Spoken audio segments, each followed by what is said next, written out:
Good evening, and welcome to Beyond the Copyright, a collection of public domain readings by me, Mike Jesus Langer. Tonight, I'll be reading the first chapter of Franz Kafka's Metamorphosis, with the following two chapters coming out next Friday and the Friday after that. If you want to help this video travel through the rusty pipes of the YouTube algorithm, make sure to like the video and comment Kafka, so we can catch the attention of the cybernetic spider god that rules this realm. With all that said, I hope you enjoy this reading of a strange tale.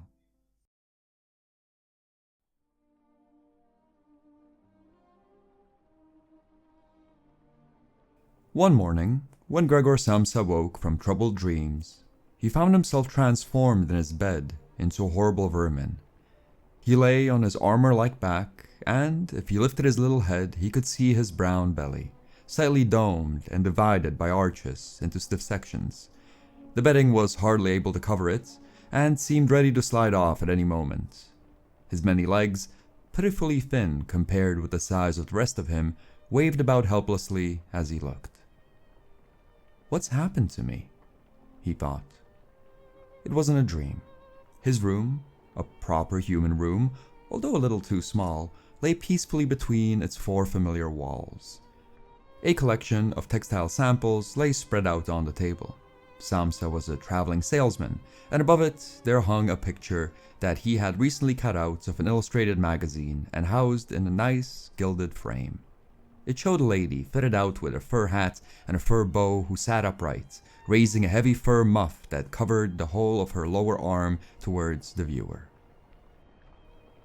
Gregor then turned to look out of the window at the dull weather.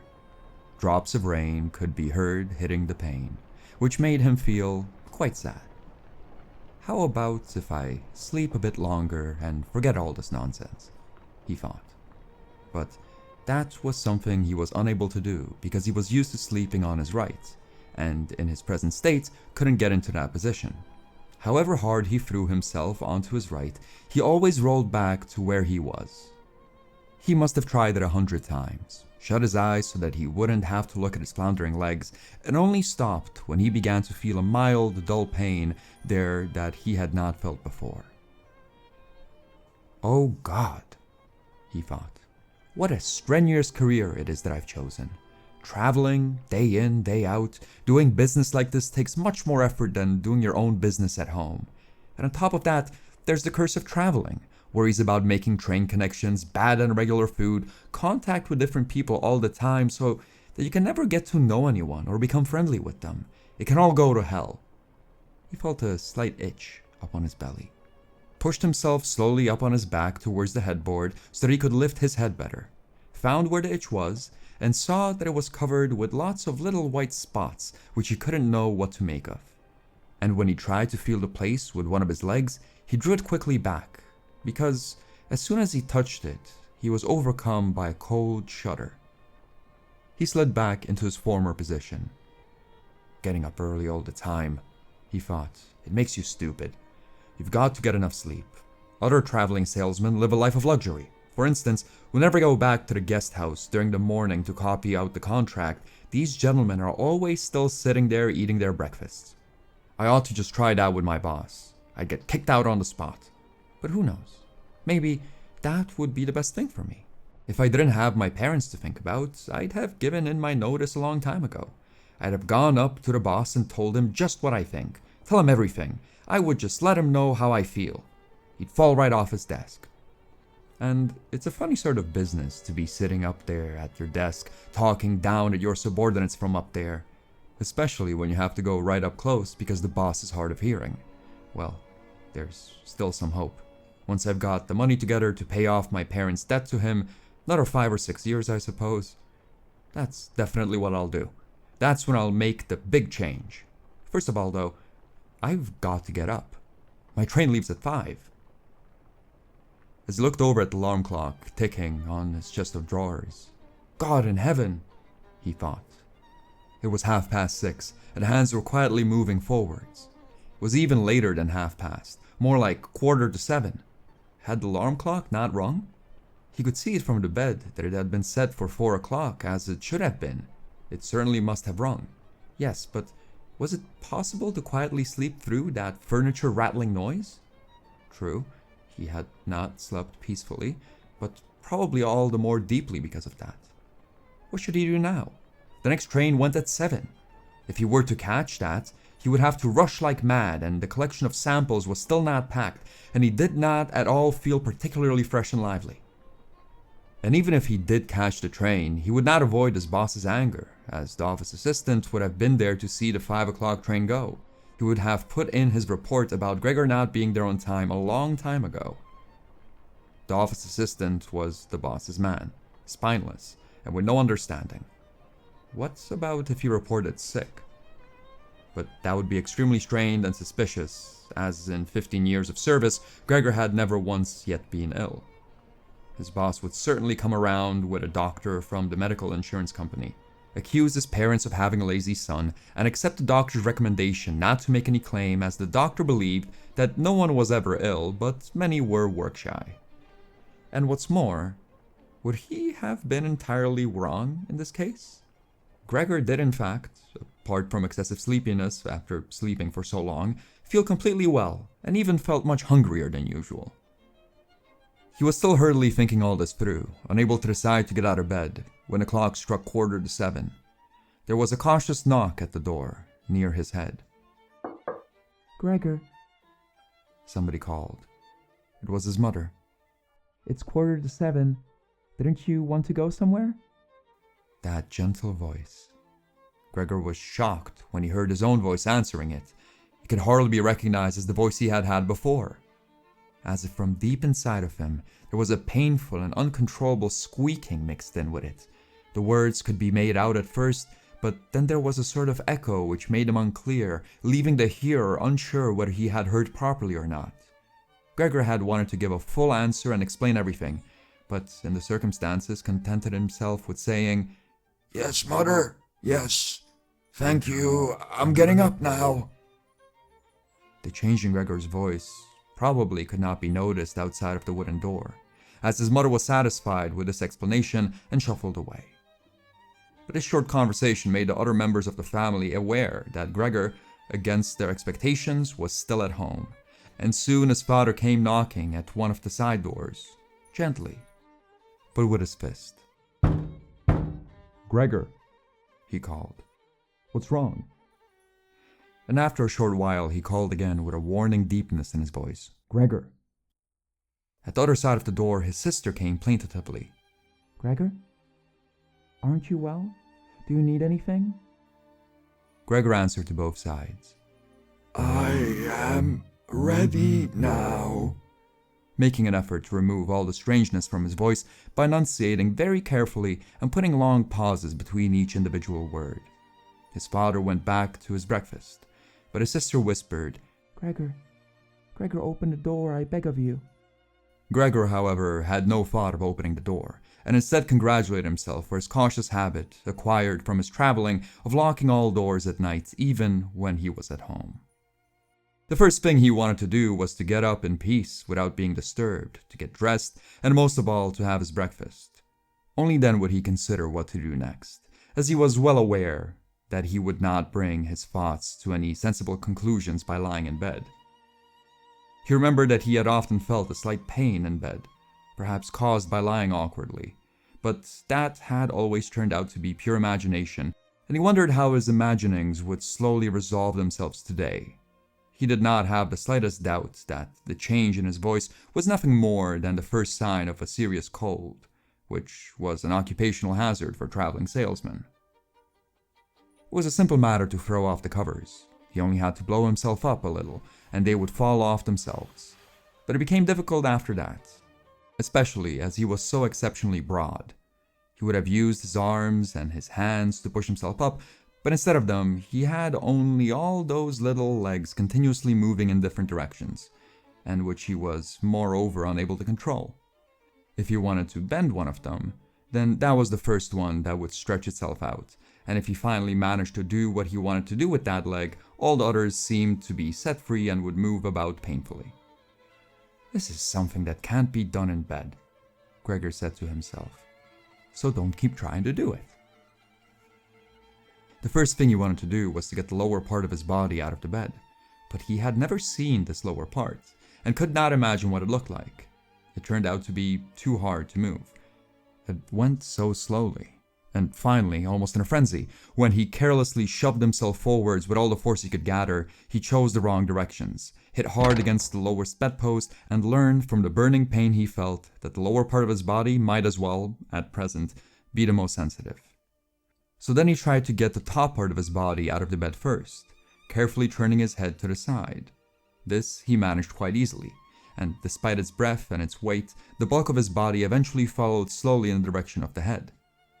But when he had at last got his head out of the bed and into the fresh air, it occurred to him that if he let himself fall, it would be a miracle if his head was not injured. So he became afraid to carry on pushing himself forward in the same way. And he could not knock himself out now at any price. Better to stay in bed than lose consciousness. It took just as much effort to get back to where he had been earlier, but when he lay there, sighing, and was once more watching his legs as they struggled against each other harder than before, if that was possible, he could think of no way of bringing peace and order to his chaos.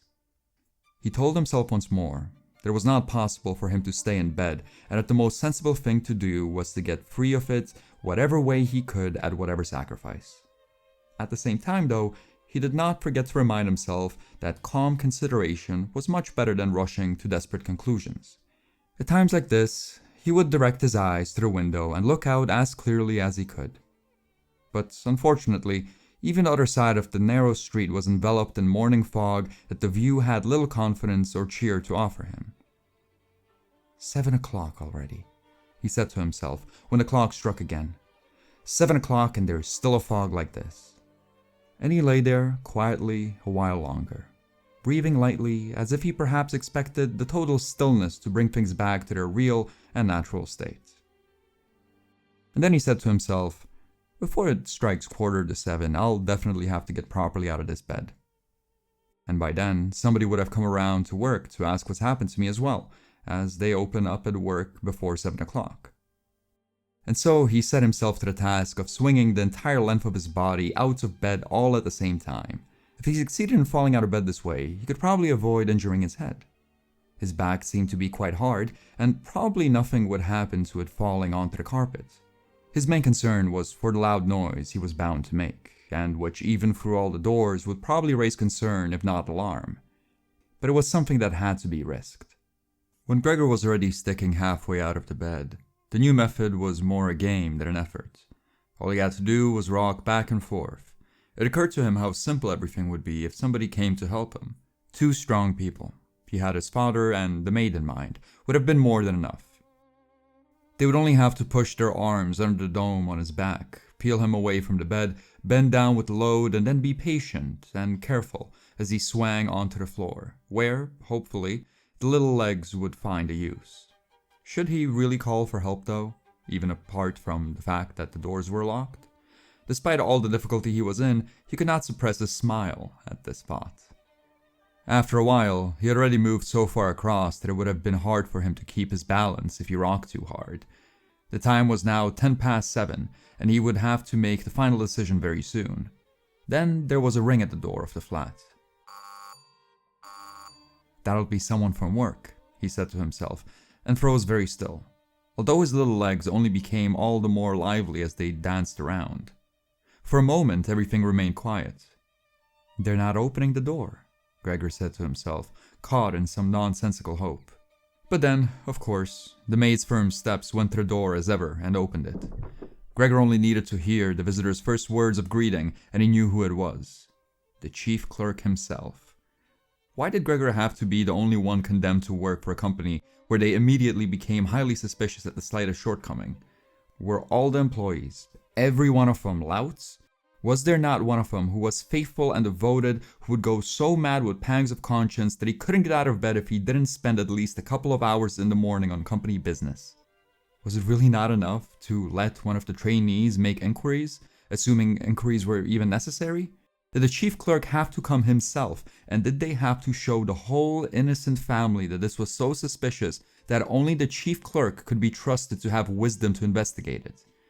And more because these thoughts had made him upset than through any proper decision, he swung himself with all his force out of the bed, There was a loud thump, but it wasn't really a loud noise. His fall was softened a little by the carpet, and Gregor's back was also more elastic than he had thought, which made the sound muffled and not too noticeable. He had not held his head carefully enough though, and hit it as he fell. Annoyed and in pain, he turned it and rubbed it against the carpet. "Something's fallen down there," said the chief clerk in the room on the left. Gregor tried to imagine whether something of the sort that had happened to him today could ever happen to the chief clerk too. You had to concede that it was possible. But as if in gruff reply to this question, the chief clerk's firm footsteps and his highly polished boots could now be heard in an adjoining room. From the room on his right, Gregor's sister whispered to him to let him know. "Gregor, the chief clerk is here." "Yes, I know," said Gregor to himself, but without daring to raise his voice loud enough for his sister to hear him. "Gregor," said his father now from the room to his left. "the chief clerk has come around and wants to know why you didn't leave on the early train. We don't know what to say to him, and anyway, he wants to speak to you personally, so please open up this door. I'm sure he'll be good enough to forgive the untidiness of your room." Then the chief clerk called. "Good morning, Mr. Samsa." "He isn't well," said his mother to the chief clerk, while his father continued to speak through the door. "He isn't well, please believe me. Why else would Gregor have missed the train? The lad only ever thinks about the business.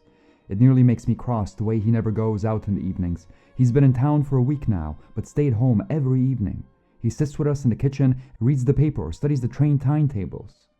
His idea of relaxation is working with his fret saw. He's made a little frame, for instance.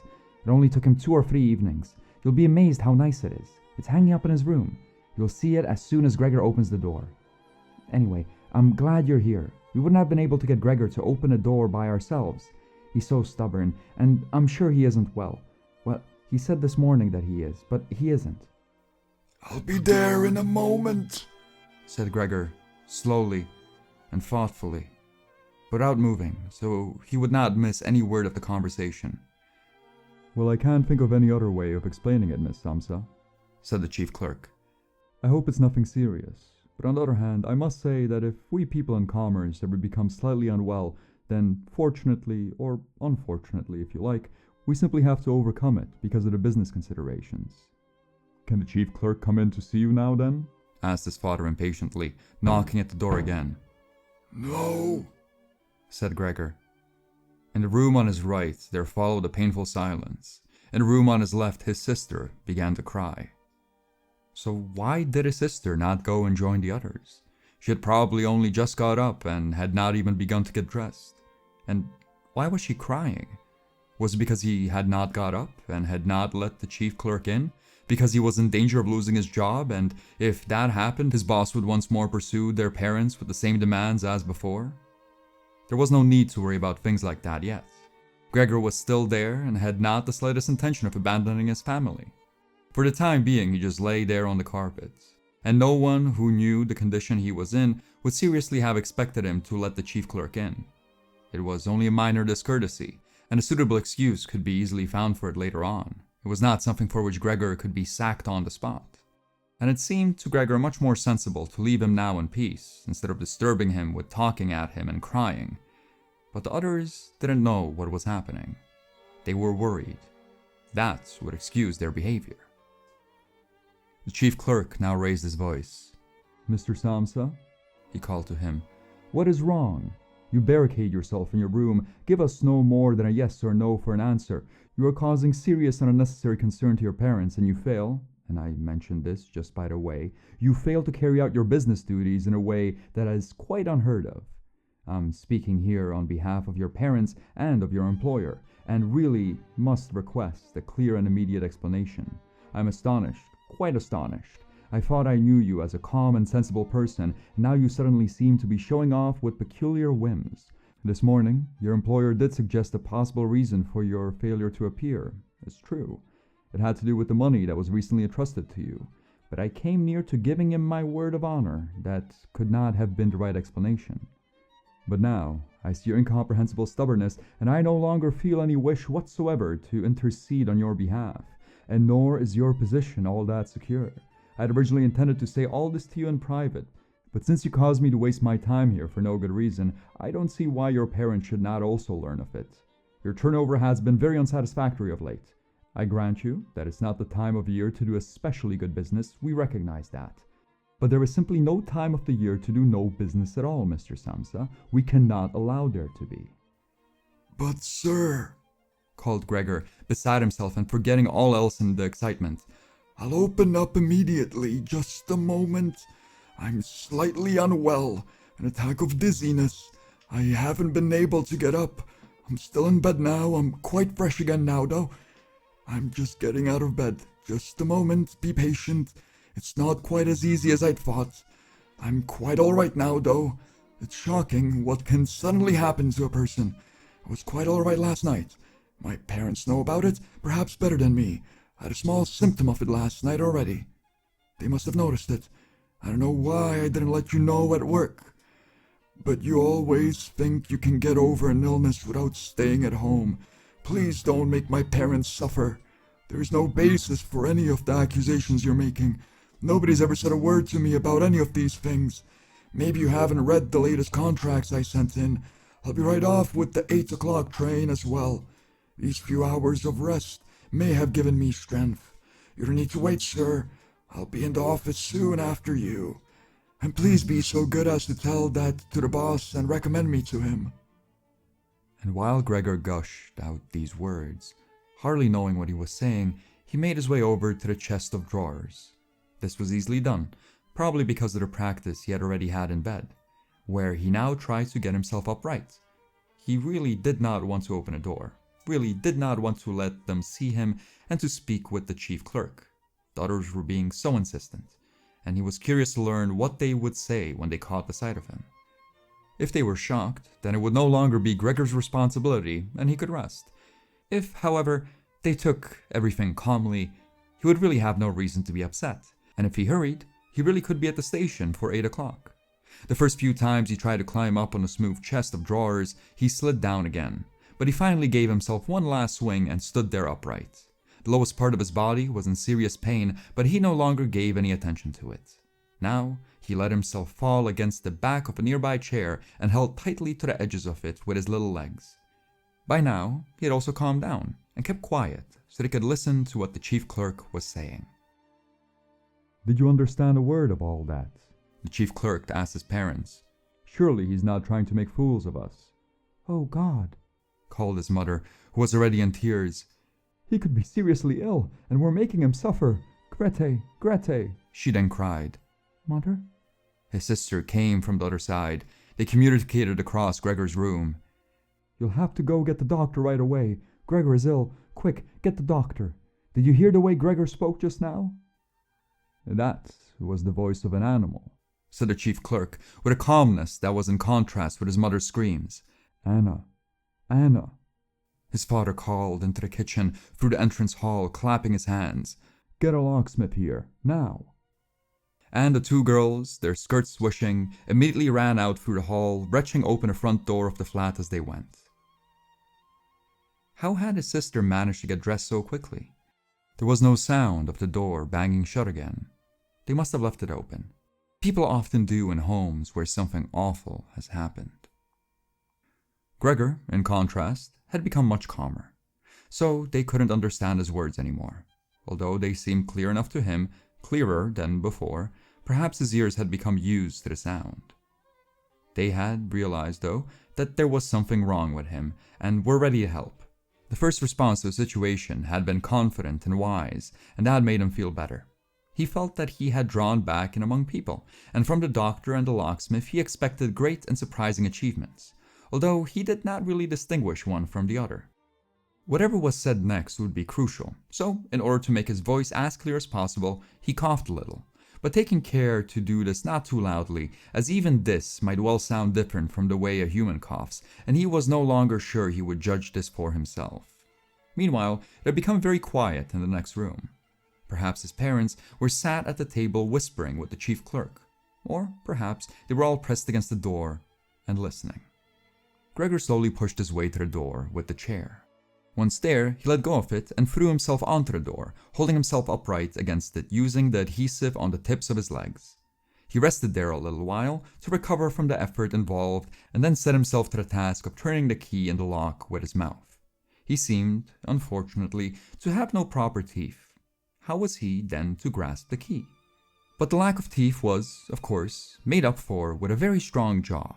Using the jaw, he really was able to start the key turning, ignoring the fact that he must have been causing some kind of damage as brown liquid came from his mouth, flowed over the key, and dripped onto the floor. "Listen," said the chief clerk in the next room. "He's turning the key."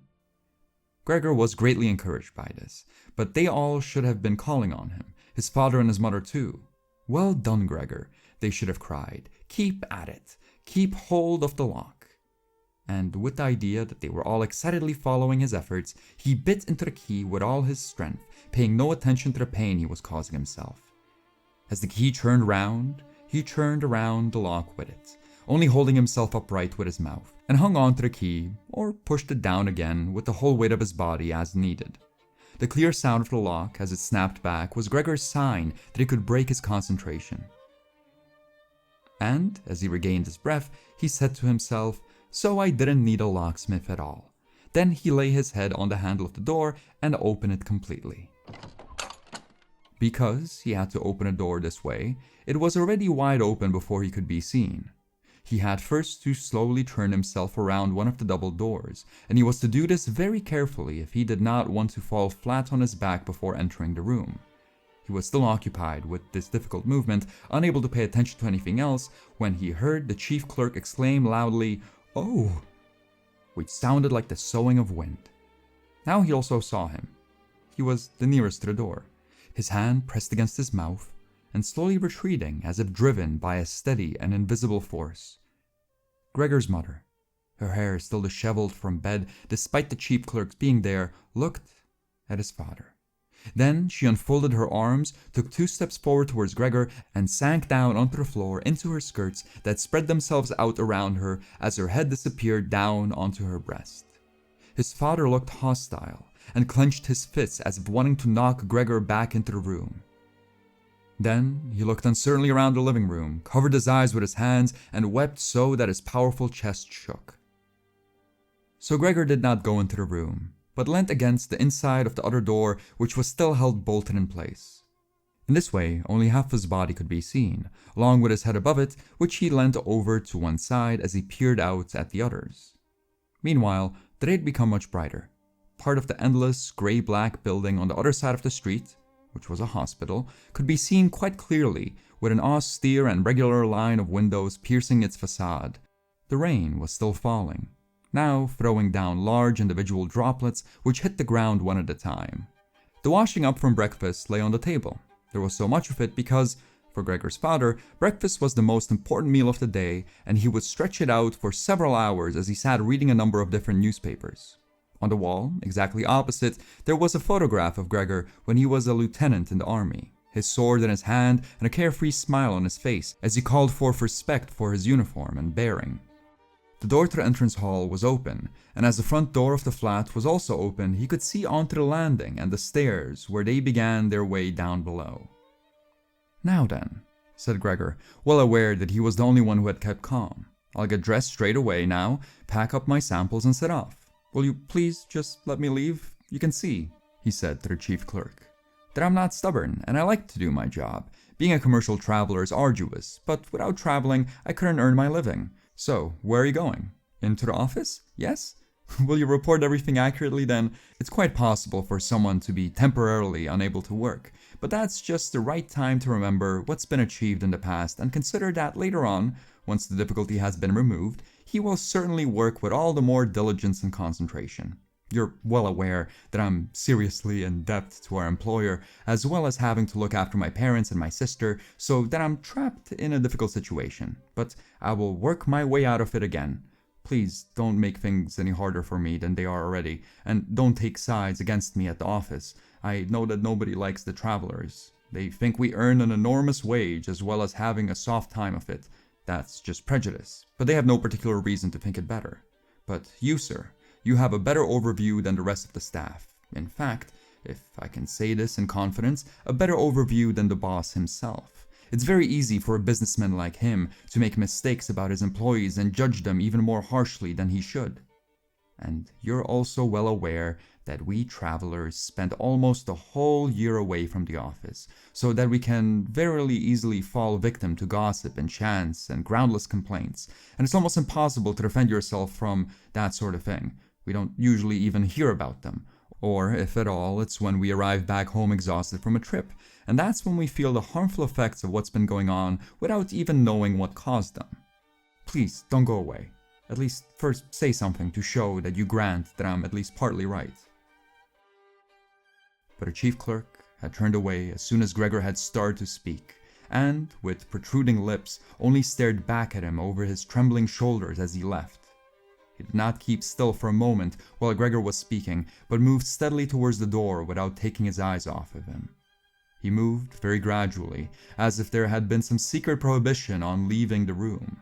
It was only when he had reached the entrance hall that he made a sudden movement, drew his foot from the living room, and rushed forward in a panic. In the hall, he stretched his right hand out towards the stairway, as if out there was some supernatural force waiting to save him.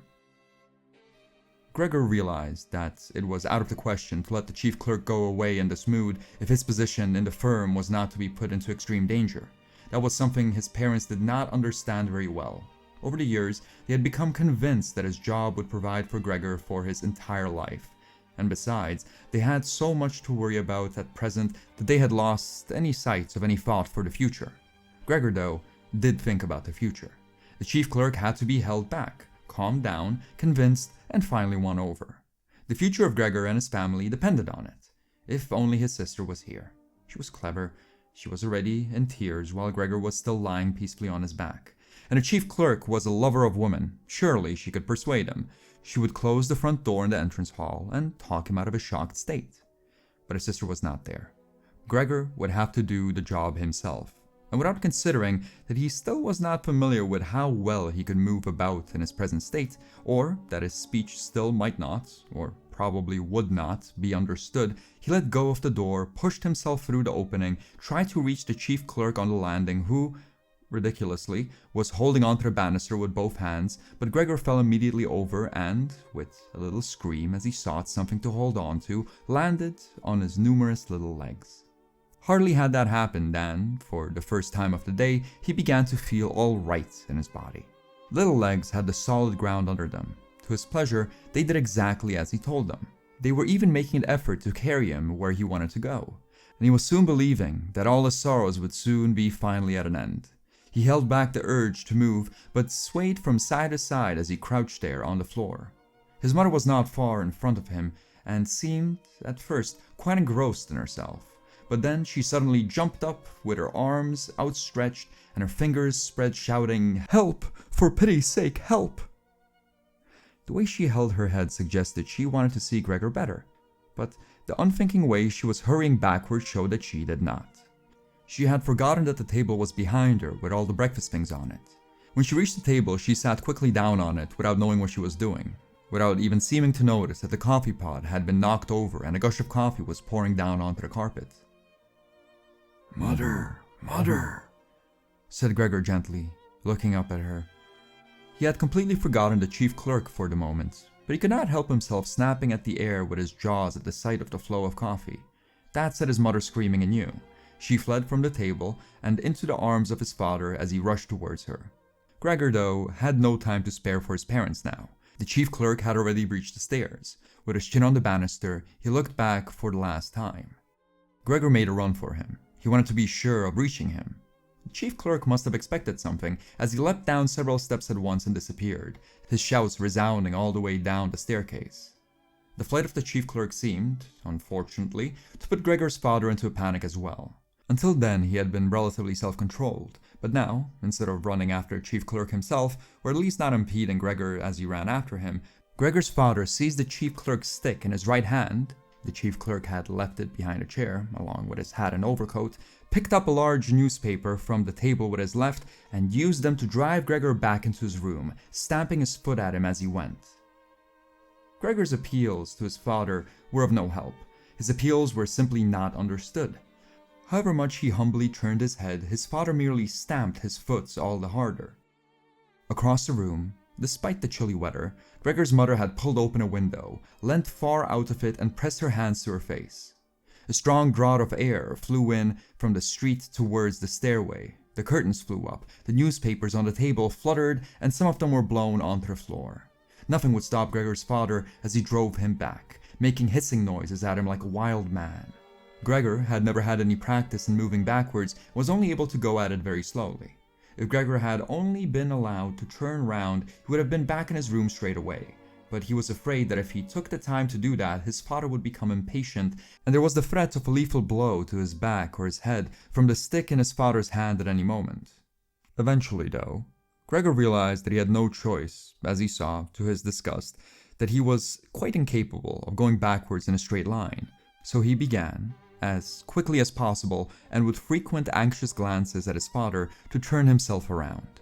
It went very slowly, but perhaps his father was able to see his good intentions as he did nothing to hinder him. In fact, now and then he used the tip of his stick to give directions from a distance as to which way to turn. If only his father would stop that unbearable hissing. It was making Gregor quite confused. When he had nearly finished turning around, still listening to that hissing, he made a mistake and turned himself back a little, the way he had just come. He was pleased when he finally had his head in front of the doorway, but then saw it was too narrow, and his body was too broad to get through it without further difficulty. In his present mood, it obviously did not occur to his father to open the other of the double doors so that Gregor would have enough space to go through.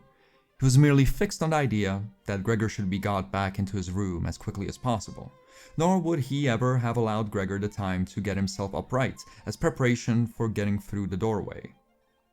What he did, making more noise than ever, was to drive Gregor forwards all the harder as if there had been nothing in the way. It sounded to Gregor as if there was now more than one father behind him. It was not a pleasant experience, and Gregor pushed himself into the doorway without regard for what might happen. One side of his body lifted itself. He lay at an angle in the doorway. One flank scraped on the white door and was painfully injured, leaving vile brown flecks on it. Soon he was stuck fast and would not have been able to move at all by himself. Little legs along one side hung quivering in the air, while those on the right side were pressed painfully against the ground. Then his father gave him a hefty shove from behind, which released him from where he was held and sent him flying, and, heavily bleeding, deep into his room.